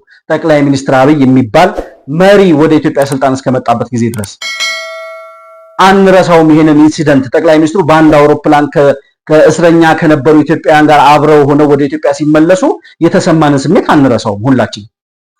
ለዛ ነው በኢትዮጵያዊነቱ ማንጠረጥረው መሪ ነው የምንለው አብቹን። ለዛ ነው ሁላችሁም ዛሬ በተቃውሞ ጎራ ያላችሁ ሰዎች ሊገለጥላችሁ ያልቻለው ነገር ጠቅላይ ሚኒስትሩ ምናልባት የህዝብ ድጋፍ ቀንሷል ምናምን እያሉ የሚያወሩ ሰዎች 1 ዓመት ቀርቶታል ምርጫ፣ ችግር የለውም ያኔ ሲደርስ የምናረጋግጠው እውነት ይሆናል። ግን ዛሬም ድረስ ጠቅላይ ሚኒስትር አብይ እስከዛሬ 7 ዓመት በሰራቸው ስራዎች ከህዝብ ልብ ውስጥ ገብቶ አይዞህ በል በርታ እየተባለ የሚቀጥል መሪ መሆኑን በሂደት ምናልባት መቼ እንደሚገባችሁ ባላቅም እያረጋገጣችሁ ትሄዳላችሁ። አሁንም ማለት የምፈልገው እሱን ነው። እነዛን ስደተኞች ወደ አገር ካመጣ በኋላ አንዱ ኢንሲደንት እሱ ነው። ጠቅላይ ሚኒስትር አብይ በስልጣን ዘመኑ እስካሁን ከሰራቸው በጣም ጎልቶ ሊታይ የሚችልና ሊመሰገንበት የሚገባው ስራው ዜጎቼን አትንኩ ብሎ በመላው ዓለም ላይ የነበሩ እስር ቤት የነበሩ በሊቢያ በሳውዲ አረቢያ በተለያየ አረብ ሀገራት ውስጥ የነበሩ ኢትዮጵያውያንን ወደ ሀገራቸው እንዲመለሱ ያደረገ መሪ ስለሆነ በዚህም ልናመሰግነው ይገባልም እንፈልጋለን። ሲቀጥል የድሆችን ቤት እየሰራ የድሆችን ህይወት ለመቀየር ያለው ፍላጎት አቧሬን ሄዶ ማየት የቻለ ሰው አቧሬን ብቻ ሌላውን ተውት። አቧሬ እኔ ገና ወደ አዲስ አበባ እንደመጣው ከክፍለ ሀገር አቧሬ የሚባለው ሰፈር ነበር የምኖረው። አቧሬን በደንብ አውቃታለሁ እና በጣም ቤቶች በቤቶች ላይ ተጨናንቀው የሚኖሩበት በጣም አስቸጋሪ የሆነ ህይወት የሚታይበት ሰፈር ነበረ። ዛሬ አቧሬ ምን መስላለች? ማን ነው እንደዛ ይቀየራል? የድሆችን ህይወት መቀየር የሚፈልግ አብይ አህመድ አሊ የሚባል መሪ ስለመጣ የድሆች የእናቶች እንባ ታብሶ ቢያንስ እናቶች እፎይ ብለው የሚያርፉበት ሳሎን፣ ሲደክማቸው እረፍ የሚሉበት መኝታ ቤት፣ እንደፈለጉ የሚጸዳዱበትና የሚታጠቡበት ሻወር ቤት እንዲኖራቸው ማድረግ የቻለ የማንንም የመንግስትን ካዝና ሳይነካ በራሱ አቅም መጽሐፉን ሽጦ ቤት የሚሰራ የድሆችን ቤት የሚሰራ ባለሀብቶችን አስተባብሮ የድሆችን ህይወት የሚቀይር መሪ ስለመጣ አቧሬ ዛሬ ለምታዩት ለውጥ ደርሳለች። በዚህ ልክ ነው የአብቹን ኢትዮጵያዊነት የምናየው። ይህንን ለውጥ አቧሬን ትናንትና ምን ትመስል እንደነበር ማየት የቻለ ማንኛውም ኢትዮጵያዊ ማንኛውም የአዲስ አበባ ነዋሪ ይህንን ለውጥ ማመስገን አለመቻል ንፉግነት መሆኑን በእርግጠኝነት ይናገራል። ያውም የተሰራው በመንግስት ሀብት ወይም ከመንግስት ካዝና በወጣ ሀብት ሳይሆን የድሆችን ህይወት መቀየር የሚፈልግ መሪ ከኪሱ አውጥቶ መጽሐፉን ሽጦ ባለሀብቶችን አስተባብሮ የድሆችን ህይወት ለመቀየር የሄደበትን ርቀት ነው የምናየው። ሌላው ባለስልጣን እንደዚህ ቢተባበር ወያኔ 27 ዓመት እንደዚህ አይነት ኢትዮጵያዊ ስነ ልቦና ቢኖረው የስንቶች ድሃ ኢትዮጵያውያን ህይወት ይቀየር ነበረ? አዲስ አበባ ዛሬ ምን ትመስል ነበረ የሚለውን ነገር በጣም ያስቆጫል። አብቹ በ5 ዓመት ውስጥ የሰራውን ስራ ስናይ የዚህን ያክል ነበር ወያኔ 27 ዓመት ሙሉ የሰራውን ቤት አይተን አሁን ደግሞ ጠቅላይ ሚኒስትሩ በ5 ዓመት ውስጥ የሰሩትን የቤት ቁጥር የቁጥሩን ልዩነት ትተን ማለት ነው። ቢያንስ በግሉ የሰራቸው ጠቅላይ ሚኒስትር አብይ በግሉ የድሆችን ህይወት ለመቀየር መጽሐፉን ሽጦ ባለሀብቶችን አስተባብሮ የሰራቸውን ቤቶች ስናይ እውነትም ለድሃው ኢትዮጵያዊ የሚያዝን መሪ፣ እውነትም በኢትዮጵያዊነቱ የሚኮራ መሪ፣ ኢትዮጵያን ለመቀየር እድሜ ልኩን ሲታገል የኖረ መሪ መሆኑን ማረጋገጫው የድሆችን ህይወት ለመቀየር የሚሄድበት ርቀት ነው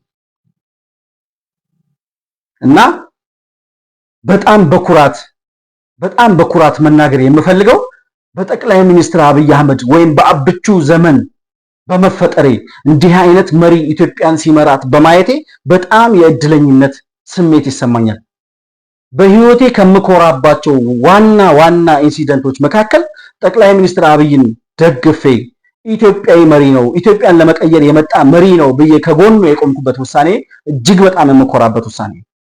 ነገ ከነጎዳ አብይን የሚቃወሙ ሰዎች ነገ ከነጎዳ እንደሚያፍሩ እርግጠኛ ነኝ። ምናልባት የማፈር ስነ ልቦና ካላቸው ማለት የሚያፍር ማንነት ካላቸው ዛሬ እያወሩ ባሉት ወሬ ዛሬ የተቃወሙ ባሉት ነገር ነገ ከነጎዳ ምናልባት ልጆቻቸው ሲሰሙ እንዴ ይህንን ስራ እንዴት ትቃወማል ሊሏቸው እንደሚችሉ ጠብቃለሁ እና በ7 ዓመት ውስጥ ዋና የምላቸው እኔ ማቃቸው ወይም ለማንሳት የቻልኳቸው ያላነሳኋቸው ብዙ ስራዎቹ እንዳሉ አውቃለሁ። በልማት ጉዳይ ግን የአዲስ አበባ ከተማንና የኢትዮጵያን ገጽታ ለመቀየር እየሄደበት ያለውን ርቀት አረንጓዴ አሻራ አዲስ አበባን ዛሬ ምን ያክል እየቀየራት እንደሆነ ምን ያክል አረንጓዴ ቦታዎችን እየተመለከትን እንደሆነ ከ5 ከ6 ዓመት በፊት ኢትዮጵያን የሚያውቅ ወይም አዲስ አበባን የሚያውቅ ሰው ሊመሰክረው የሚችለው ጉዳይ ነው። ስለ አሃዙ አላወራም። 5 ቢሊዮን 50 ቢሊዮን ችግኝ ምናምን ስለተባለው ስለ ቁጥሩ ብቻ አይደለም። ቁጥሩን ማረጋገጥ የምትችሉት አዲስ አበባ ላይ ምን ያክል ግሪነሪ ምን ያክል አረንጓዴ ቦታዎች እየሰፉና በሄድንበት ቦታ ሁሉ የምናያቸው የጸዱ አካባቢዎች የአረንጓዴ አሻራ ውጤት መሆናቸውን እያረጋገጥን የመጣንበት ስለሆነ በዚህም ጠቅላይ ሚኒስትር ዶክተር አብይ ለሰሩት ስራ ቴንኪው ሊባል ይገባል። ዓለም እኮ የሰላም የኖቤል አምባሳደር ወይም የሰላም ኖቤል ተሸላሚ አድርጎ ሸልሟቸዋል እኮ። እኛ ወደድንም ጠላንም ዓለም በዚህ ደረጃ የተቀበለውን መሪ ኢትዮጵያዊ የሆነ ሰው ቢያንስ ዛሬ እንኳን ከ7 ዓመት በኋላ እየተሰራ ያለውን ስራ አይቶ ማመስገን ንፉግነት አይደለም። ማመስገን የበታችነት አይደለም። በቃ ያኔ እንደዚህ መስሎ የተሳስቼ ነበረ፣ ዛሬ የተሰራውን ስራ ሳይ የለውጡን ጎዳና ሳይ መንግስት እየሰራ ያለውን ነገር ሳይ ያኔ ተሳስቼ እንደነበር ገባኝ ብሎ እኮ እውቅና መስጠት አንድ ነገር ነው። የተቃውሞ ፖለቲካ እኮ ይቻላል። የፖለቲካ ሐሳብ ልዩነት ይቻላል። አሉ እኮ እንደነ ፕሮፌሰር ብርሃኑ አይነት የሰለጠኑ ፖለቲከኞች አሉ ዛሬም በተቃውሞ ጎራ የምንጠራቸው። እንደዛ ሆኖ እውቅና ሰጥቶ ለሰራው ስራ ቴንኪው ተብሎ አንድ መሪ ከዛ በኋላ በሐሳብ ልዩነት መቃወምና መሟገት ይቻላል። ግን እየተሰራ ያለውን ስራ አይንን ጨፍኖ አልተሰራም ማለት ነገም ከነጎዳ የህዝብን ድጋፍ እያሸሸባችሁ እንደሚሄድ ነው ማረጋገጥ የምፈልገውና ጠቅላይ ሚኒስትር አብይ ትላንትናም ቃላቸውን አምነን ደግፈናቸዋል። ዛሬም ከጎናቸው ቆመናል። ነገም ከነጎዳም ኢትዮጵያን ወደ ትልቅ ወደ ነበረችበት ወደ ከፍታዋ የኢትዮጵያን ህዝብ ወደ በልጽግና የሚወስድ መሪ መሆኑን 100% ዛሬም 7ኛ ዓመታችን ላይ ቆመን እያረጋገጥን የዛሬውን ፕሮግራም በዚሁ ለመጨረስ እፈልጋለሁ። አብራችሁኝ ስለቆያችሁ ስለተከታተላችሁ ፕሮግራሜን እጅግ በጣም አድርጌ አመሰግናለሁ። መሆን መልቲሚዲያን ላይክ፣ ሰብስክራይብ እና ሼር በማድረግ ለሌሎች ተደራሽ እንዲሆንና እናንተን ቤተሰብ መሆናችሁ እንዳትረሱ ማስታወስ እፈልጋለሁ። ሰላም በያላችሁበት ለእናንተ ይሁን።